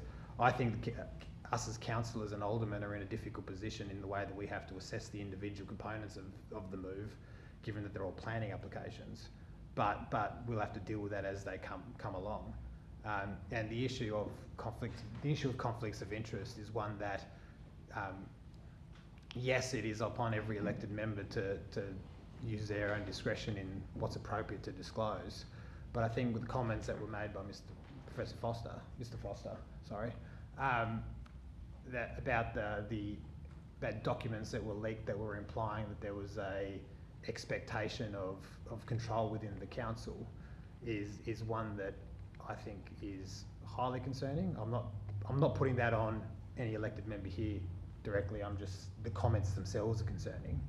I've had comments made about me by individual, not by the university, but by property developers, and the first thing I did was declare an interest just out of wanting to remove myself from that, because it's as soon as those sort of comments start flying, it's calls into question some pretty serious, underhanded stuff. So I'd hope that I'd like to see a copy of those documents, but the implication that there's an expectation of control there, I think, is one that's very concerning. So look, I'll leave it there. I'll support this. I think the amendments are good. I think the motion's good, and hopefully what Alderman Briscoe's suggesting is going to put forward elucidate some important information for the community. So everyone's aware that those elected members that have spoken and by chance want to speak again, it'll be new information from you, okay? Not. I'll get the Lord Mayor. You're after Alderman Thomas. Alderman Thomas, then the Lord Mayor. Thanks, Chair. Look, we've now taken several months over this issue, and as a community representative of the whole community, it's quite appropriate that we should be engaged and involved. But as people will be aware, I like and respect the law and its functioning. And for me, this matter besides the community aspect and the frustration and anxiety that the community clearly has over this move, this is no different. And whether or not the university supports the full move to the city or not, as distinct from our town planning function, is a different thing. So what I've been doing, and look, I'll use this purpose, but you'll hear it again, I've been digging for the legitimacy of this council's role, and Michael as a lawyer would understand that. The legitimacy of our role and the use of our resources for this purpose. So for me, whether or not I get emails from Professor Sharp or the university or anyone, it's a question of our place and our role and our legal function. Quite apart from recognising the community function, of course, it is an issue of what we can legitimately achieve in relation to the people who would seek to deny the university's legislative power under its 1992 Act to make a decision on infrastructure. It's a frustration that I've felt now for several months, which is akin to ramming a square peg into a round hole. So if anybody around this table said tomorrow, no, no, no, including you, Councillor Dutta, what would be the impact? Would the university suddenly change its situation? Would it be compelled to change its position if this council said no to the university's move to the city? If we said yes to the university's move to the city, would it make any would it make any difference to the outcome, whether or not we would or not? No one appears to be alleging impropriety by the council in respect to the various town planning decisions that have been made to this date. So I really want to be informed by my colleagues and by Mr Foster and others, what is the council's role besides being a community guardian of the community good? But we have a 1992 piece of legislation by the state of Tasmania which clearly gives the University Council the ultimate power, subject to a parliamentary revision, of its powers to determine its infrastructure. And we have diddly squats involvement with that aspect. We cannot in any way change the university situation. So I'd ask the questions, everyone ask us questions. What efforts has the Save University Sandy Bake group had to address or communicate with, and I'm interested in your response, with the UTAS Council, which would appear to have both the primary and ultimate legal responsibility in this matter that has now taken this council and its ratepayer funds 6 months' work? When people ask me what is my view, I can and I would answer. But what difference would my view be, Alderman Briscoe's view, Alderman Sexton, Councillor Dutta, Councillor Coates, the absent Alderman Barakis and the Deputy Lord Mayor and those listening? What difference will my view ultimately be to what the university decides to do? I appreciate we are a council, but I continually wonder whether or not, besides the fact we should be engaged and we should be listening and we should be working to look at the community's aspects, but I continually wonder where the University Council is missing in action in this, and I don't think it's reasonable or fair that the Vice-Chancellor, who's responsible for educational outcomes of this university, is left to be the only person standing up. If I'm wrong and the University Council has made public representations and public media statements, then I apologise up front. But we do need as a council, as we head towards a new administration, to really get to the guts of what we are doing here. We have a responsibility to listen to our community. We shouldn't shun that.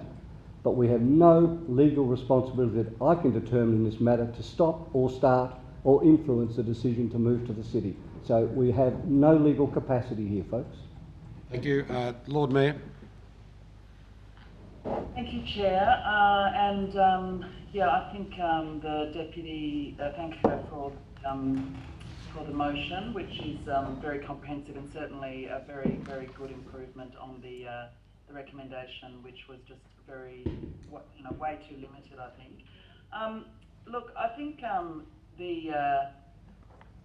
one of the most unedifying elements of this whole debate in the last 6 months has been the blame game and the backpedaling for political purposes. It's very clear when you read the chronology document the staff have put together that this council previous councils and previous councils have certainly worked with the university as one of the major employers. It's been aware of some of its desires and strategic plans. It's made many decisions that have kind of indicated to the university that it sees value in some of its ambitions to change the way its campus is organised. You know, and I do acknowledge that there was a lot of I didn't participate, but the council staff and elected members went on a number of trips, and the messages that came back to the community was that, you know, I think one of the elected members' report said that the university library is required in the heart of the city. There's a previous council lobbied very heavily for a STEM building. So yes, you might say that the council never decided the whole university went in, but once you've got a library and all of your STEM functions in the city, you know, it's not leaving much behind. Now, so I just think it's just been unedifying and just a bit grubby for all of this to be suggested that somehow this is, you know, the result of the Lord Mayor of the day, and somehow it's all been cooked up recently. On the governance forum, I do need to just place on the record that this was the terms of reference of it, of the forum was established and agreed to by the full council, by this council, not a previous one. The people that have participated in it did so because they were nominated and requested by the council. These were large gatherings of 3 elected members and staff on both sides. My impression of the forums was that they were much more about just information sharing, were pretty unremarkable, and I do think that and I have said so publicly, that the notes of those meetings, they're not minutes because I don't think they were officially minuted, but they should be made available to the public. And I think, you know, there's a whole range of stakeholder groups that we run that we probably should make the notes available to the public. Our Active Transport Committee, our Waterfront Safety Committee. I mean, there's all sorts of these stakeholder engagement groups, and we should probably make all of the notes available to the public, and I would support that, and I support us advocating, and I've already raised it and said to the university that they should be supportive of those notes being released. I do think there's been, you know, the council, I think the council has previously recognised that UTAS has a desire to consolidate its campus, but I think all of us in the council were surprised by the scale of the Sandy Bay campus master plan. I think many of us expected that they would keep some educational functions there, maybe a new sort of institute, global institute or centre of innovations. I think many of us expected that some of the local schools would take over parts of the campus, and that some departments, the agriculture, for example, would stay where it is. So I think the entire council was surprised, but the entire council also unanimously supported a submission. And again, we can't backpedal from that. All of us have to take responsibility for the decisions that we all made. I think we'd all agree that there's been very poor consultation by UTAS, probably because it's been stretched out over many years, but the Sandy Bay Master Plan consultation was extremely poor. And this council has responded. It's passed motions to write to the university to ask them to put a halt on things, to undertake much deeper community engagement, and those also have been passed unanimously. So I just want to correct that record and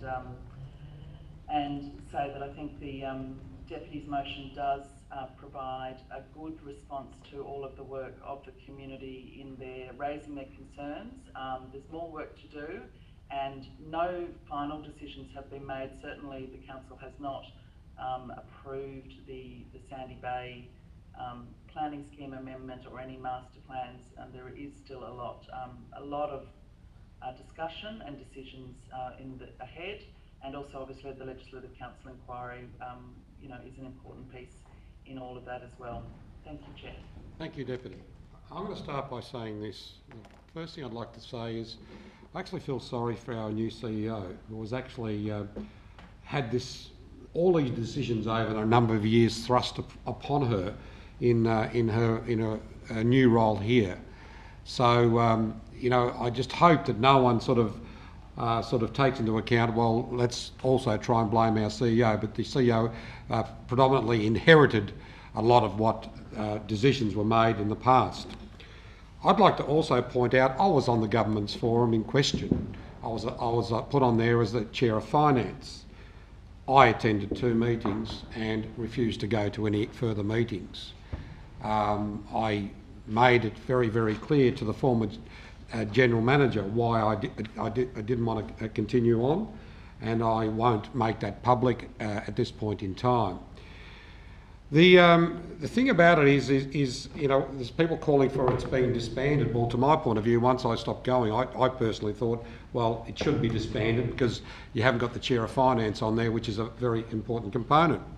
What also is quite interesting, on May 30th, when I got up and moved that this item be deferred, I had to argue very heavily. At the end of the day, just about every elected member supported it, bar one, but that's the way it goes. But I do say that since that time, we've all probably thought about it a bit more and what's been happening in the public domain and everything. A lot of us probably thinking, why are we here tonight discussing this? Well, to me, it's so important that the community, and I think what Councillor Dudder made reference, we represent the community, and if we don't start listening, then we're not doing justice. If we have to backpedal, we have to backpedal. If we think that we haven't made the right decision, we haven't made the right decision. And I want to sort of take it into this domain in an area I really, really know, and that's food. To my point of view, because the university said at first that it only wants to put ham and pineapple on the pizza, and then decides it wants to add olives and mushrooms and all that, and then says we're going to throw the lot in, well, maybe did the Hobart City Council know that it was going to have a pizza with a lot in regards to the university? Maybe not, because I think what we have here is maybe we had a pizza with half of the lot, and we're finding out now that one group wants the lot, and we probably think we're only giving them a half. And I think Alderman Sexton mentioned about the STEM and all that. So maybe there's been also some miscommunication. Maybe some of the decisions that we agreed on weren't necessarily what was in our heads, because you know, sometimes we do make decisions. I've been here long enough to know that we make the wrong ones, and sometimes we go back and reaffirm and change those decisions. You know, there's been a mention of former Mayor Sue Hickey. We're not going to blame Sue Hickey, because at the end of the day, the former mayor may have been acting on advice that was given. I commend the deputy tonight for this motion, and I also commend the deputy on understanding that I think this council now is really, really listening. We don't have to go to fights in respect of whether or not a motion is deferred. I personally thought that not on the 30th. A number of elected members must have thought I was absolutely crazy trying to defer a motion that should have come to committee in the first place. But here we are tonight. Yes, this is probably the longest finance meeting that I've chaired ever, because my record is about 5 to 10 minutes. But at the end of the day, I believe that we have had a very good debate. We've all listened to each other in respect of the debate, and I think what we need to do is fully support this. So hopefully Monday night we don't have to go through debate for another hour and a half on this, because this is what was concerning me on the 30th. We could have been there till 2 o'clock in the morning discussing it and debating it and going on, when committee is the place for all of us to have say and be able to speak for the second time, as long as it's new information. Look, a number of us have also worked behind the scenes of trying to sort of speak to the university in respect of a number of concerns, and I'll raise the ones that I raised at the forum, and if I get into trouble, I get into trouble. One was rates. One was accommodation. You know, why should an organisation that runs accommodation in our CBD not pay rates? And that was some of the things that have concerned me. And parking, to my point of view, if the university wants to provide, I'm just saying, if it went ahead, it's not, but if the university wanted to provide 2,000 extra car parks in the CBD, if it did, or what it's done so far, and wants to provide another 1,000 car parks in the city, it's much needed car parks. The thing about it is we shouldn't be, to my point of view, approving any applications unless they are providing car parking. And I think that's one of the things we need to sit down with the university and say, what can you do to also benefit the city if you're going to build that? Because at the moment it's not there. Again, I'm not blaming the university. Maybe it's been a little bit of everyone's fault for what's happened here. And I thank the deputy. I thank all the elected members who have contributed here. And again, it's not the fault of our CEO. Thank you, and I'll put the motion. All those in favour? Aye. All those against? The item is carried unanimously. Thank you all very much. And that's 64 and 65. There's a motion from... Yes? Yes. Alderman Secretary. Yep. Yes, Alderman Briscoe's asked me to move his motion. Yes. He's not a member of the committee, and his motion is that, subject to qualified advice, that the relevant special closed finance committee report of we think December 2018, discussing the city deal, be made public. Any discussion? There'll be no discussion on the matter. I'll put the motion. All those in favour? Aye. All those against? The item is carried unanimously. Thank you very much, and thank you for the gallery, and thank you for your presentations. Okay, let's get back onto the committee agenda so we can now we'll quick on that. Item 7, committee status report. Who's moving that? Moved by Councillor Coates. All those any discussion? There be no discussion. All those in favour? Aye. Items carried. Response to questions on notice. Someone moved to receive a note. Alderman Sexton. Any discussion? Be no discussion. The item's carried. I'll put the motion. Aye. No one against. The item's carried. Questions without notice. Anyone got any questions? Be no questions. Someone move to go to the close. Deputy. Thank you.